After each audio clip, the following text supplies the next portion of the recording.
is help individuals protect their wealth. It's no longer a question of increasing your wealth. Forget that. It's a question of protecting your wealth. And there's only one answer. Get the hell out of credit. What if China has been preparing for the collapse of the US dollar for more than 40 years, while the rest of the world is only starting to notice? Alistair Macleod says China is quietly building a new gold-based financial system, buying massive amounts of gold and silver, and preparing for a day when paper currencies lose their value. Could gold and silver be repriced overnight? And if that happens, what does it mean for your savings? Well, this is part of a long-term process. And I have to say, they've hurried it up recently. And I think the reason they've hurried it up is, of course, because of President Trump and what he's doing to Hormuz against Iran. I mean, let's face it, the Chinese are allies of Iran. They know exactly what's going on. They can see that the end of the fiat currency system has been brought forward very substantially as a result of the failure of the Americans in attacking Iran. I mean, the closure of Hormuz, it just amazes me that people just have got no conception as to what's going to happen to the G7 economies. I'm going to talk about G7 rather than globally. The G7 economies, basically, it's just going to kill them dead. And what will the central banks do? Well, they'll try and support the markets. They'll try and support the economy. How do they do that? Print, print, print, print. And that's what's going to happen. What happens to the purchasing power of these currencies? Down, down, down, down. What happens to bond yields? Up, up, up, up. What happens to the stock market? Down, down, down, down. What happens to businesses? Bust, bust, bust. That is what's going to happen. The Chinese can see this. And so, the first thing they did was they started dumping dollars for everything they could. Any gold, if you got some gold, please let us know. We'll give you dollars. Got any silver? Let us know. We'll give you dollars. Copper? We'll give you dollars. Oh, and by the way, we're going to hang on to our sulfuric acid and we're going to hang on to our fertilizers because we don't want any dollars. And amazingly, in spite of all the sort of toing and froing over tariffs and all the rest of it, the trade surplus is standing at a record. More damn dollars. We don't want the stuff. So they're trying to get rid of dollars. Now, they can see what's going to happen to the purchasing power of the dollar. They've known this for a long time. And indeed, you go back to April the 2nd, which was Trump's Liberation Day. The following week, President Xi did a whistle-stop tour around Southeast Asia. Following which, suddenly we found that there were plans to open for the SGE, no less, which is a purely domestic operation, to go and open vaults in Hong Kong and also in Saudi Arabia. Why? Because there were two sort of areas. Hong Kong was, if you like, the international center for China. Saudi Arabia, well, they buy a lot of oil in that part of the world, et cetera, and they could see what was going to happen to the dollar, and therefore, I tell you, actually, just as diverting just a little bit, back in 2014, I interviewed a director of a major Swiss refinery, and he was telling me they were working 24 hours a day, 7 days a week. And one of the things they were doing was they were shipping in LBMA 400-ounce bars in Arab ownership, recasting them into Chinese standard 4/9, 1 kilos, and then shipping them back to the owners, Arabs. For goodness sake, they could see back in 2014 which way things were going. So the idea that this is suddenly a surprise, no, it's not a surprise at all. The real money knew that this was basically going to happen at the end of the day. But whether it was going to be a violent transition or whatever, who knew? But anyway, China basically knew right from the outset, back in 1983, when they appointed the People's Bank of China as sole agent for the state in managing gold and silver resources, buying, selling, whatever, alongside its foreign exchange duties. They knew that they needed to accumulate gold and silver against the day when fiat currencies failed. We're going back 43 years now. because that's when that legislation came in. I mean, I've got copies of it in English. So they've accumulated a lot of gold and silver off balance sheet, let's put it that way, rather than on, as part of PBOC's reserves. Mhm. They got stacks of gold. And, the people who were only permitted to buy gold from 2002 when the SGE was open, they've taken delivery of some 28,000 tons. Now, admittedly, some of that's gone back in scrap, but it hasn't left the country. No gold was allowed to leave the country. If you wanted to take gold out, you had to get the permission of the People's Bank, which basically wasn't forthcoming, and of course the customs officials. 2 weeks ago, they turned round and said, you no longer need to seek our permission to export gold. Obviously, it's now just a customs matter.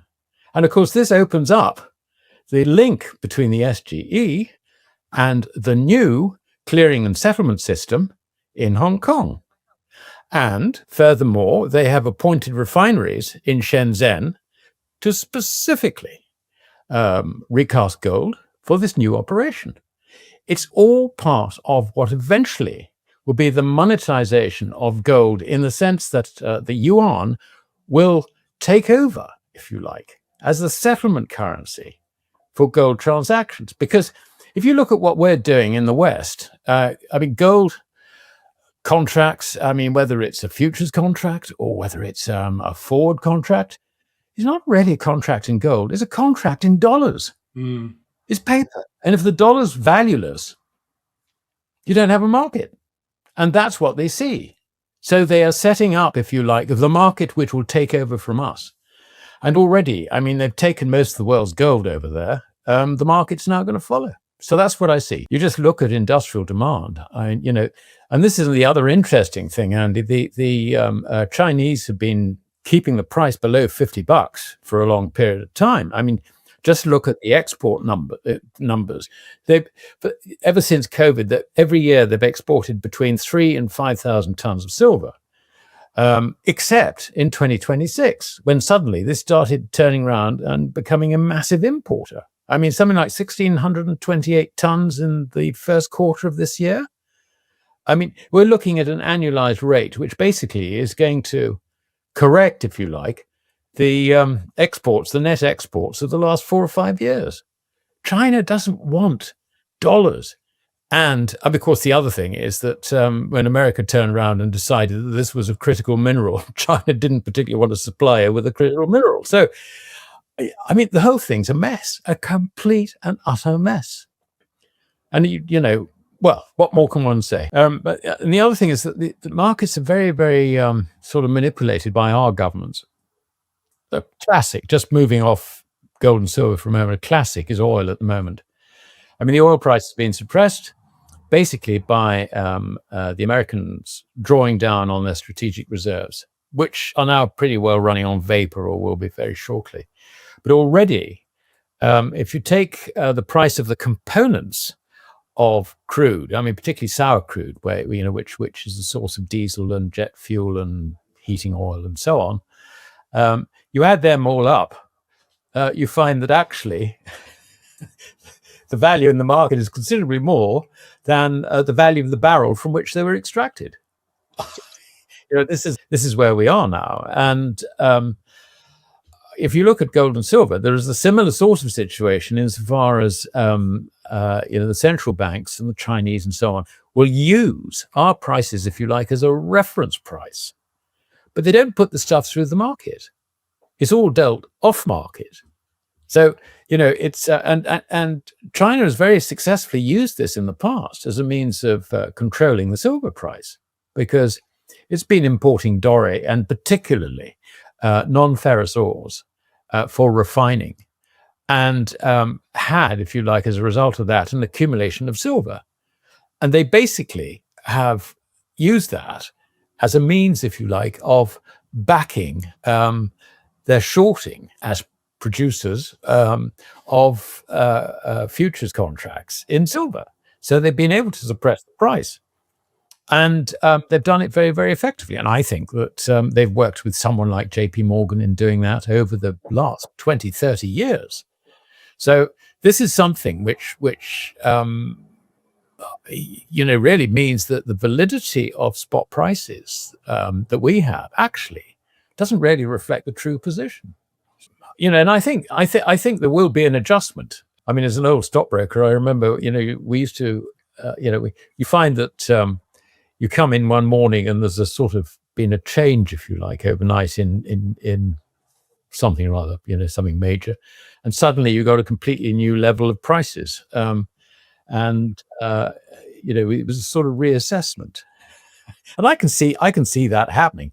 But the nasty kicker in this is that if we wake up one morning and find, say, silver has begun to really, shift up and it's being revalued, actually, what we're looking at is a devaluation of our currencies, the purchasing power of our currencies, and that is a major, major problem. That's, as I was saying earlier, I mean, we're going to find that basically G7 economies are bankrupt. And the thing that will really bring this home is when bond yields go above that 5% level. I don't know where they'll stop. I mean, if someone told me, do you think it might go to 20%? I'd say, why not? I mean, because basically government bonds will be uninvestable. I mean, they're already, I mean, you raised the question over Japan, 240% debt to GDP. And bear in mind that when GDP starts going down, that ratio goes up. And would you want to buy Japanese debt under those circumstances? I mean, even let's say 6-month debt as opposed to 10-year, no, you wouldn't touch it with a barge pole. So that is the frightening future that actually we face. If Alasdair Macleod is right, the biggest risk today isn't missing the next investment opportunity. It's holding assets that lose purchasing power. As China continues accumulating gold and silver, the global financial system could be entering a historic transition. If you found this analysis valuable, don't forget to like, subscribe, and turn on notifications for more updates on gold, silver, and the global economy.